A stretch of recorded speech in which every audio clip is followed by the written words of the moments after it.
Olá, meus queridos alunos, minhas queridas alunas, muito bom dia, boa tarde, boa noite. Meu nome é Sofia e antes de começar esse vídeo, eu quero pedir que vocês peguem os seus cadernos e estojos. Porque quando você vai para a escola, você vai com o seu caderninho de ciências, de vez em quando leva o livro, tem o estojo, tem lápis, tem caneta colorida.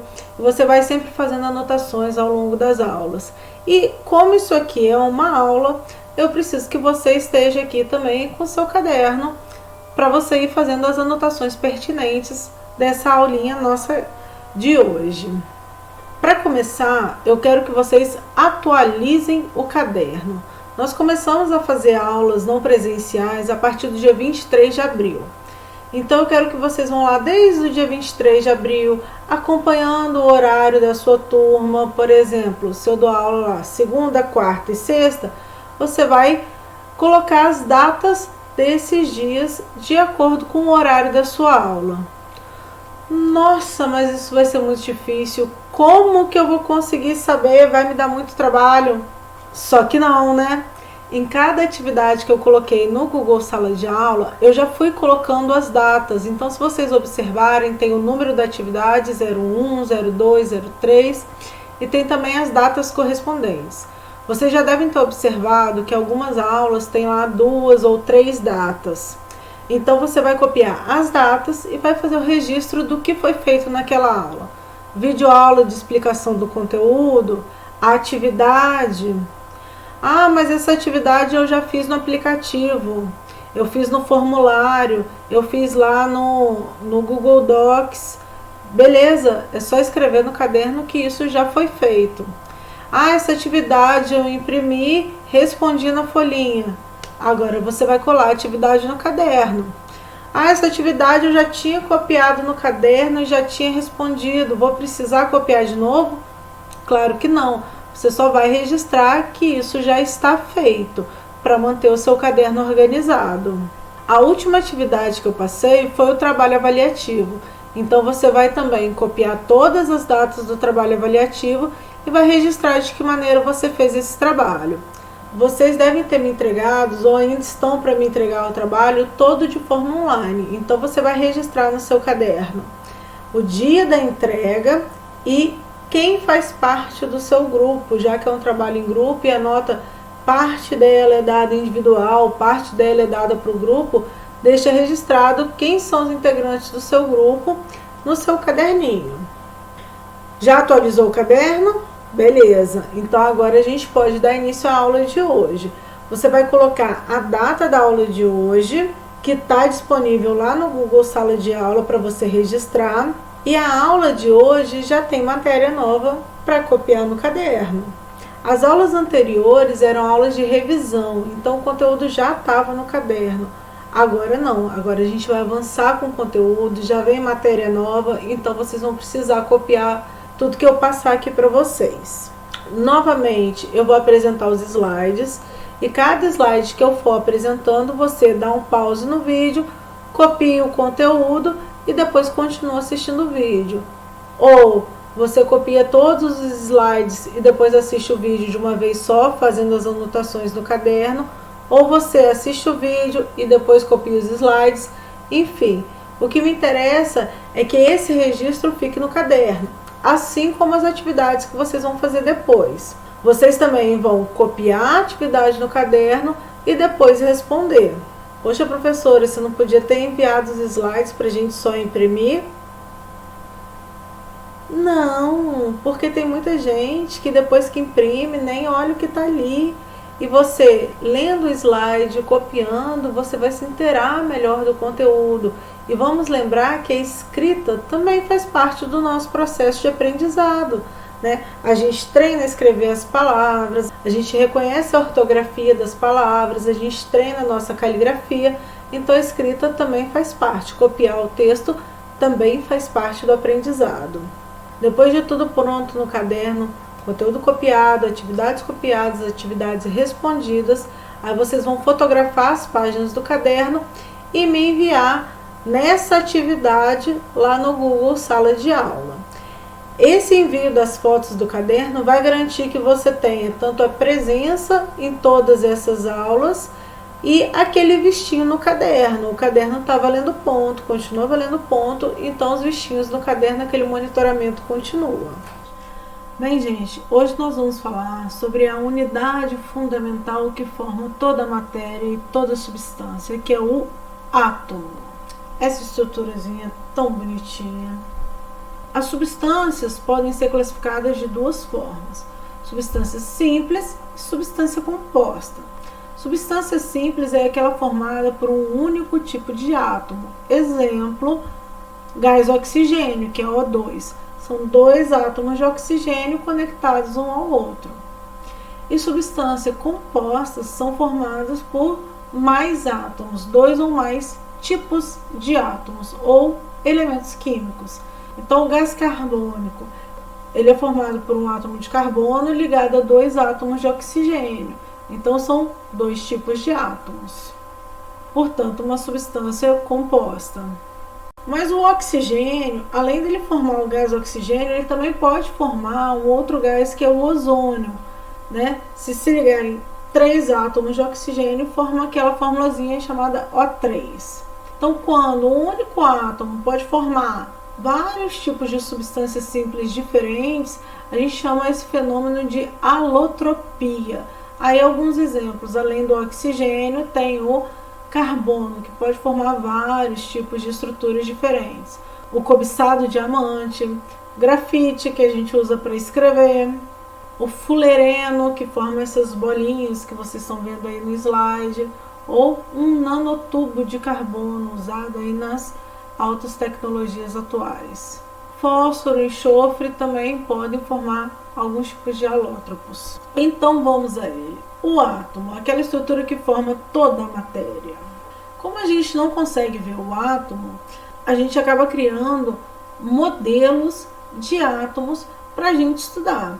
E ao longo da história, já falei isso várias vezes com vocês, sobre como a ciência é construída, né? A gente precisa de tecnologia para estudar melhor o universo à nossa volta. Então, quando a ideia de átomo surgiu, a gente não tinha muita tecnologia para investigar, para saber como que ele era efetivamente. Mas aí um cara lá chamado John Dalton propôs que os átomos eram esferas maciças e que não poderiam ser divididas. Daí vem o nome átomo, que significa indivisível, aquele que não pode ser dividido. Dalton também falou que toda matéria é formada pela associação de átomos, já propondo aí ligações químicas, substâncias compostas. A gente sabe que existe um número limitado de tipos atômicos que estão lá descritos na tabela periódica, mas existe uma infinidade de substâncias diferentes dada pela associação de dois ou mais átomos, formando aí as diferentes substâncias que a gente estuda. E ele também diz que átomos de um mesmo elemento químico são iguais. Por exemplo, dois átomos do elemento químico césio são iguais, apresentam as mesmas características físicas e químicas. E dois átomos do elemento químico hélio também são iguais, apresentam as mesmas características físicas e químicas. E por sua vez, um átomo de hélio e um átomo de césio são diferentes. Então ele já está propondo aí a ideia de elemento químico. Mas o modelo de Dalton não estava completo. Hoje a gente sabe muito bem que o átomo pode ser dividido em partes menores, e a gente vai estudar três principais estruturas dentro do átomo. Mas quando uma teoria científica ela não está perfeita, a gente não joga ela no lixo e começa do zero. A gente reformula essa teoria a partir das novas descobertas. E que foi o que Thomson fez. Estudando a eletricidade, ele conseguiu identificar algumas partículas menores do que o átomo que podiam se deslocar de um átomo para o outro. E ele percebeu que essa partícula tinha carga elétrica contrária ao núcleo do átomo. E aí ele atribuiu positivo para o átomo e negativo para essa estruturazinha que agora a gente conhece como elétron. Então ele estava estudando a eletricidade, que é o movimento dos elétrons. Mas para Thomson, os elétrons ficavam grudados lá naquela esfera maciça proposta por Dalton. Porém, muitos anos à frente, outros cientistas estudando também o átomo descobriram que na verdade não, existe um grande espaço vazio entre o núcleo do átomo pequenininho e os elétrons que ficam girando ao redor dele. E aí foi proposto um modelo planetário. Vamos imaginar aqui nosso sistema solar, onde o Sol está lá no meio e os planetas giram ao redor do Sol. Essa foi a nova ideia do modelo planetário do átomo, que o núcleo está lá centralizado e os elétrons ficam girando ao redor do núcleo. E esse monte de espaço vazio no átomo foi descoberto através desse experimento aqui que a gente pode observar. Esse estudo foi feito para verificar a interação da radioatividade com uma placa de ouro. Tá? Se os átomos são bolinhas maciças e um fica grudadinho no outro lá pertinho, quando você joga a radiação, essa placa de ouro deveria absorver radiação. Vamos pensar como se essa placa de ouro fosse uma parede. E aí você vai atirar bolinhas na parede. O que você espera dessas bolinhas? Que elas vão lá, batam na parede e voltem para trás. Porque a parede é maciça e impede a passagem das bolinhas de ping-pong. Só que o que aconteceu nesse experimento não foi isso. Ao invés das partículas serem refletidas, a maior parte das partículas atravessou livremente essa camada de ouro. Algumas foram desviadas, mas continuaram atravessando, outras refletiram com desvio e uma pequena parte realmente refletiu de volta, como se estivesse voltando para a fonte de origem dela. Esse experimento demonstra que essa parede onde eu estou atirando bolinha está perfurada, né? Está toda furada, está toda cheia de buracos, já que a maior parte das bolinhas consegue atravessar livremente. E foi assim que a gente descobriu que o núcleo do átomo era muito pequenininho em relação ao total do tamanho do átomo. Essa região onde os elétrons são encontrados, então agora a gente chama de eletrosfera. Os elétrons são partículas negativas e o núcleo tem partículas positivas, que foram denominadas como prótons, e só muito tempo depois que um outro cientista descobriu os nêutrons, que são partículas sem carga elétrica. Então agora vamos conhecer um pouquinho dessas três partículas fundamentais: prótons, nêutrons e elétrons. Em um átomo neutro, o número de prótons e elétrons é igual. Vamos entender. Os prótons têm carga elétrica positiva, os elétrons têm carga elétrica negativa. Então, uma carga positiva e uma carga negativa, elas se anulam. Então, se o átomo tem 3 prótons e ele tem 3 elétrons, elas se anulam e o átomo fica neutro. Para fins didáticos aqui, a gente estuda sempre o átomo neutro, para a gente conhecer o funcionamento, conhecer as características físicas e químicas do átomo, a gente considera que ele está neutro. Mas na natureza, a gente dificilmente encontra um átomo no seu estado neutro, tá? Normalmente ele perdeu ou ganhou elétrons, porque assim ele consegue ficar mais estável. E quando ele perde ou ganha elétrons, a gente chama ele de íon. Perdeu um elétron, perdeu uma carga elétrica negativa, ele fica com mais carga elétrica positiva, então eu chamo de cátion. Vamos observar aí o exemplo. Eu tenho um átomo com 3 prótons e 3 nêutrons. Se você já tem a sua tabela periódica, você já pode acompanhar por lá. Esse átomo com 3 prótons e 3 elétrons se chama lítio. Ele está bem aqui, ó, na primeira coluna, na segunda linha da tabela periódica.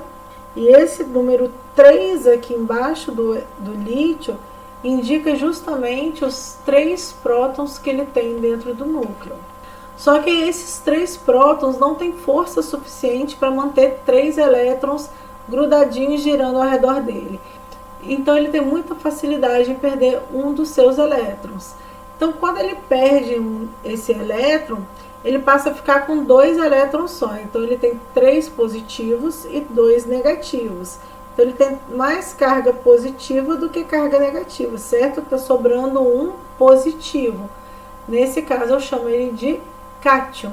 Cátion monovalente, porque ele tem carga elétrica mais 1. Outro exemplo. Um átomo de flúor com 9 prótons. Vamos achar o flúor na tabela periódica.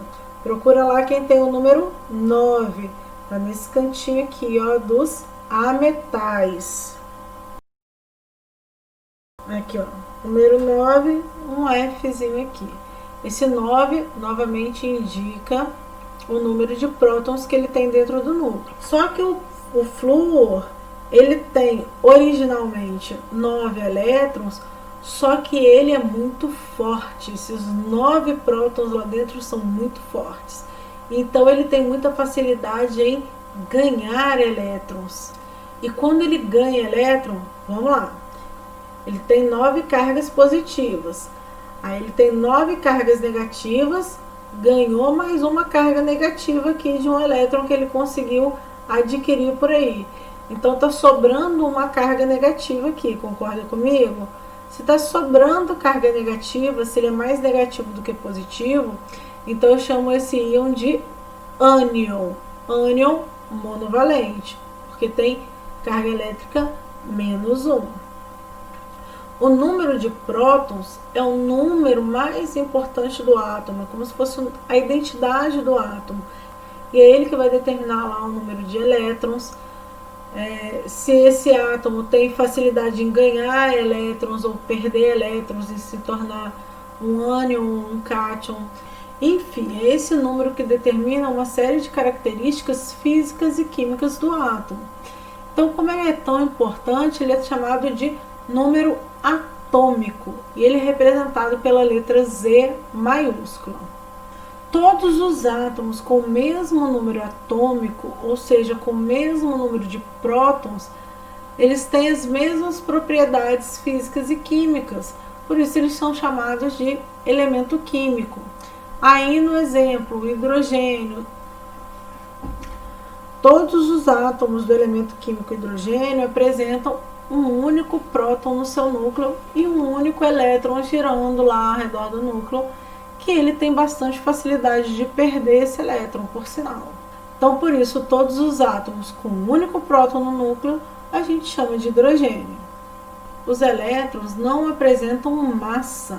Só quem apresenta massa no átomo são os prótons e os nêutrons. Então, o número de massa é representado pela letra A maiúscula e ela se dá através da soma entre as partículas prótons mais nêutrons, ou somando, né, o número atômico, que corresponde ao número de prótons, com o número de nêutrons.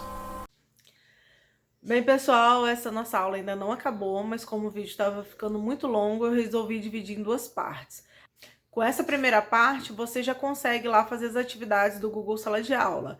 E a segunda parte deve sair em alguns dias. Para receber ele fresquinho aí na sua casa, é só se inscrever no canal e ativar as notificações.